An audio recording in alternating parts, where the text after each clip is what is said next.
ഇപ്പൊ ഞാൻ ഇന്നലെ ഒന്ന് ചെന്നൈയിൽ പോയി. എൻ്റെ അമ്മോ, എന്തെല്ലാം പുകിലാണ്, എന്തെല്ലാം വാർത്തകളാണ്. ഞാൻ അവിടെ പോയി എന്നാൽ ശരിയാണ്. ഇന്ത്യയിലെ ഏറ്റവും ജനാധിപത്യ മതേതര സോഷ്യലിസ്റ്റ് നിലപാടുള്ള ഒരു പാർട്ടി ദ്രാവിഡ മുന്നേറ്റ കഴകം ഇന്ന് ഇന്ത്യയിൽ ഒരു സംശയവും നിങ്ങൾ കരുതണ്ട, ഒരു സംശയവും കരുതണ്ട. ആ നേതാവിനെയും ആ പാർട്ടിയെയും ഞാൻ പോയി കണ്ടിട്ടുണ്ട്. പിന്നെ ഞാൻ RSSന്റെ കേന്ദ്രത്തിലേക്ക് പോണോ? ഞാൻ RSSന്റെ കേന്ദ്രത്തിലേക്കാണ് പോയതെങ്കിൽ എല്ലാ സപ്പോർട്ടും നൽകുമായിരുന്നല്ലോ ഈ ഗവൺമെന്റ്.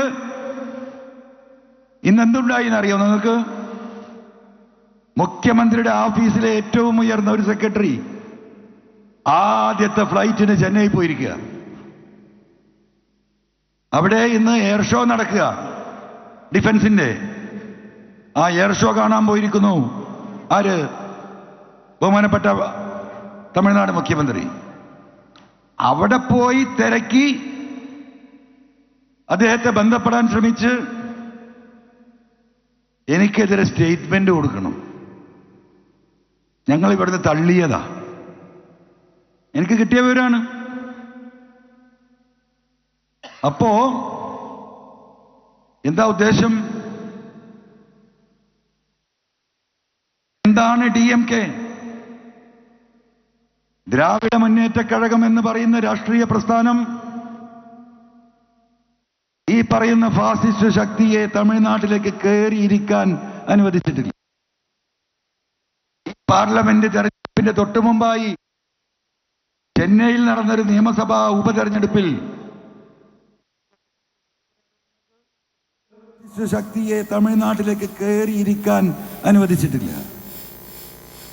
ഈ പാർലമെന്റ് തെരഞ്ഞെടുപ്പിന്റെ തൊട്ടുമുമ്പായി ചെന്നൈയിൽ നടന്നൊരു നിയമസഭാ ഉപതെരഞ്ഞെടുപ്പിൽ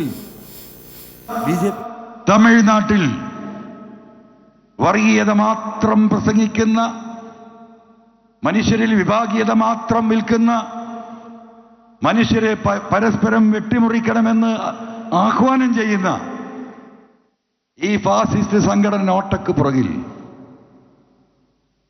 ആ നേതാവിനെ ഞാൻ തെരഞ്ഞു പോകാതിരിക്കുവോ? ഇവിടെ ഒരു അത്താണി വേണ്ടേ?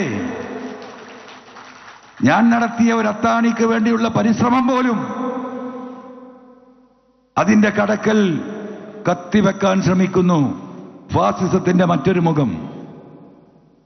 പാർലമെന്റ് തെരഞ്ഞെടുപ്പ് ഇപ്പൊ കഴിഞ്ഞിട്ടല്ലേ ഉള്ളൂ. 40 പാർലമെന്റ് അംഗങ്ങളാണ് തമിഴ്നാടിനുള്ളത്. തമിഴ്നാട്ടിലെ DMK കഴിഞ്ഞാൽ ആ പാർട്ടിയിലുള്ള മുഴുവൻ ഘടകകക്ഷികളെയും കാര്യം നമുക്കെല്ലാവർക്കും അറിവുള്ളതാണ്. ആ പാർട്ടിക്ക് നിർലോഭമാണ് സീറ്റുകൾ കൊടുത്തത്. 9 സീറ്റ് കോൺഗ്രസിന് കൊടുത്തിരിക്കുന്നു, 2 സീറ്റ് CPM-ന് കൊടുത്തിരിക്കുന്നു, അങ്ങനെ മുസ്ലിം ലീഗിന് കൊടുത്തിരിക്കുന്നു. സോറി, പാർലമെന്റിലില്ല. ഒപ്പം നിൽക്കുന്ന എല്ലാവർക്കും. CPM-ന്റെ സീറ്റ് കോയമ്പത്തൂരായിരുന്നു. പക്ഷേ കോയമ്പത്തൂർ BJP-യുടെ സംസ്ഥാന പ്രസിഡന്റ് അണ്ണയമലൈ മത്സരിക്കാൻ തീരുമാനിക്കുന്നു.